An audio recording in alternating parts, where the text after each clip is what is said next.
All right, welcome back to the chat. So before we get into our legal segment with Heather Quick, we just wanted to say we posted something, we tweeted something to be exact. We tweeted, do you sympathize with Rosie's desire to minimize stress by leaving The View? Weigh in. And well, Rosie weighed in. How about that? She weighed in at Rosie. She tweeted, she said, yes, I do.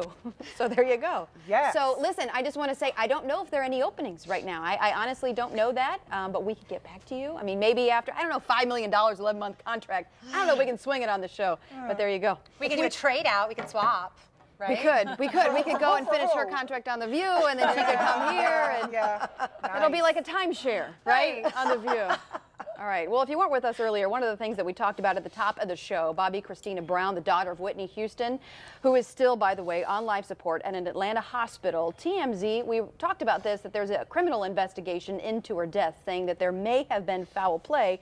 So we brought Heather Quick in, who's our legal contributor, to find out kind of where this is going. And I'm sure, Heather, this is going to be something that is going to be investigated for a while. But they're thinking that the boyfriend may have done something because there were, bruises on her face? And he, I guess, is coming out through TMZ or other sources and saying that, well, that actually was a result of CPR that he was giving. So how do we know?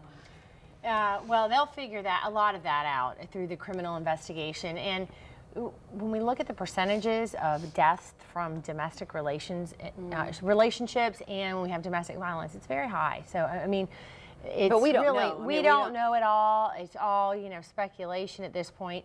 Bruising from CPR, it will be different depending on whether or not she was already dead. Okay, and many people do attempt CPR on someone that they has already passed. Or you're saying but when if you're he alive, okay. If you are alive, there will be, there are going to be cracked ribs. There are going to be a lot that can happen in any case. But the bruising, the way the blood is, and I'm not CSI or anything, but it's different, and they're going to be able, they should be able to probably pinpoint a time of death and would you have bruised that way. So that may help, in looking at, well, is he liable or not? I think it's very suspicious, at least what we've heard so far and what y'all talked about earlier, that there will be investigating. It's tragic. From what I understand, the two of them were never married. There's people that are trying to dig and find marriage license, can't find anything as of yet. So God forbid if the unfortunate happens and she does demise, the $20 million inheritance that she is scheduled to get, if they are not married, does he still get that? Or what happens to that big pot of money? Well, it's interesting because Whitney Houston's estate and the means by which Bobby Christina got the money was, one, not all at once, and many conditions had to be met. And interestingly enough, they said if she passed away prior to her receiving the full amount, which she would have received at 30, it goes back to the estate and to a trust. Probably to prevent it going to maybe her father. Now, and the sad thing is, well, what if she had children and, that's not going to then pass to them. And I don't even know if they find a marriage certificate, find that she was married, if he'd be entitled to it, because it sounds like it was pretty wrapped up in the way the money was to be delivered. Now, I don't know that they're going to take that back, what she's already received, but the additional sums that she was due in the future. So, and that would be a very big motive if he was married, and because I think they will look into that as well. And if they were, he probably would have come forward with something on that. So unfortunate. There's another big story that's happening right now, and it's the murder trial, and it starts tomorrow in the case of a man charged with killing former Navy SEAL Chris Kyle, who was depicted in this Oscar-nominated movie, American Sniper. Watch. Let me ask you a question, Chris. Would you be surprised if I told you that the Navy has credited you with over 160 kills? Do you ever think that you might have seen things or done some things over there that you wish you hadn't? Oh, that's not me, no. He returned from multiple deployments overseas, started trying to help people suffering with PTSD. He was on a gun range trying to help the defendant, Eddie Ray Routh, when Routh allegedly shot and killed Kyle. Now, the defense is trying to use PTSD as their defense. So, Heather, what do they have to do to prove that PTSD, in essence, insanity, was the reason why he allegedly shot Chris Kyle? Well, in the general sense, as far as the common law, every state's different, but generally speaking, that he had the inability to distinguish between right and wrong. And first, it starts with that you have a diagnosed mental disorder, and then that prevents you from determining what is right and wrong and knowing the difference, what is right and wrong. I think what people are most surprised by, I think, is that the prosecutors are not going after the death penalty. Why do you think that is? You know, it's always an individual choice and very fact specific when you have a prosecutor choosing how to charge someone and what type of penalties they're looking for. And it's really important to consider this is a difficult case and the defendant may be sympathetic.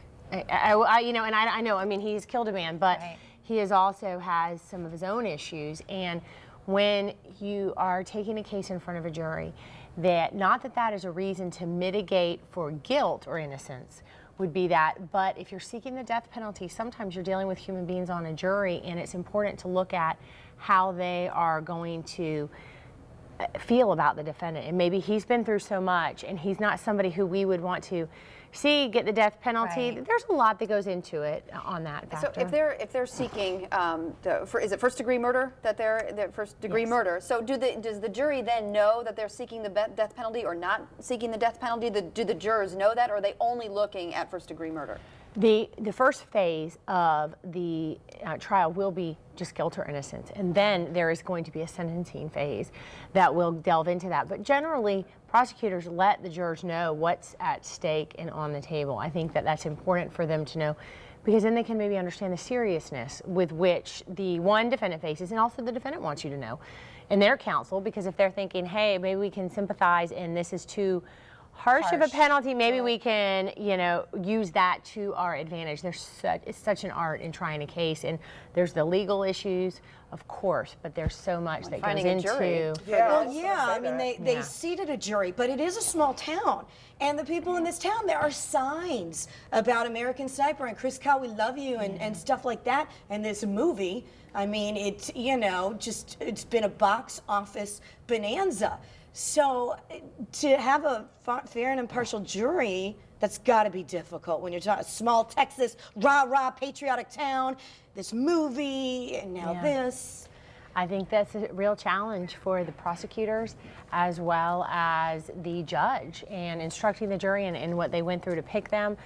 Can they follow the law? Can they really remove themselves from what they've heard? Have they seen the movie? What do they know? Because the more they identify with the victim, it's going to cause more, emotion, and we never, as a prosecutor, want the jury ruling on emotion in case it's going to be overturned. You want them to be able to follow the law and have enough to prove your case. Can you be fair and impartial? So can you be fair and impartial? And the judge will impart that on them. The defense, on the other hand, is it even possible to get? I mean, the movie. I think they've conceded the point that the jurors have probably seen the movie. The question is whether or not you can be fair and impartial, even though you know the story. So can you stick around for another block? We got some other legal topics we want to talk about, including this one. Is a lawsuit filed by a contestant playing a game for The Ellen Show. We'll talk about that and what this guy did coming up next.